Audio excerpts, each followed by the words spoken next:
இன்னைக்கு நம்ம கிச்சன்ல செம்ம ஸ்பைசியான பீஃப் கிரேவி ரெசிபி தான் பார்க்க போறோம். நல்லா குட்டி குட்டி பீஸா பீஃப வந்து ரெடி பண்ணி வச்சுக்கோங்க. நான் ஒரு 1/2 kg வந்து எடுத்திருக்கேன். அதுல மிளகாத்தூள், தனியாத்தூள், சீரகத்தூள், கரம் மசாலா, காஷ்மீர் மிளகாத்தூள் எல்லாம் வந்து ஆட் பண்ணிட்டு மேரினேட் பண்றதுக்கு ஒரு 1/2 hour விட்டுருங்க. பேசிக்காக ஹாட் வாட்டர்ல வந்து மிளகாவத்தை ஒரு 6-7 நல்லா ஊற போட்டு வச்சிருக்கேன். குக்கர்ல ஆயில் ஊத்திட்டு சின்ன வெங்காயம் ஒரு கையளவு எடுத்துட்டு நல்லா நச்சு அதுல போட்டுருங்க.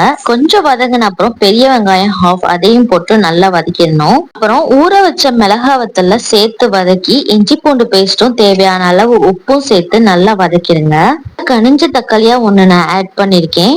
வெங்காயம், தக்காளி, இஞ்சி பூண்டு விழுது எல்லாம் வதங்கி மசிஞ்ச அப்புறம் ஆல்ரெடி ஊற வச்சிருக்க பீஃபையும் சேர்த்து நல்லா வதக்கணும். கொஞ்சம் பச்சை வாசனை போன அப்புறம் குழம்பு மசாலா தூள் ஒரு ஸ்பூன் ஆட் பண்ணிட்டு நல்லா வதக்கிக்கணும். ஒரு 5-6 விசில் விட்டு இறக்கிடுங்க. குக்கர்ல எத்தனை விசில்ல வேகுமோ அத்தனை விசில் வந்து விட்டுக்கோங்க.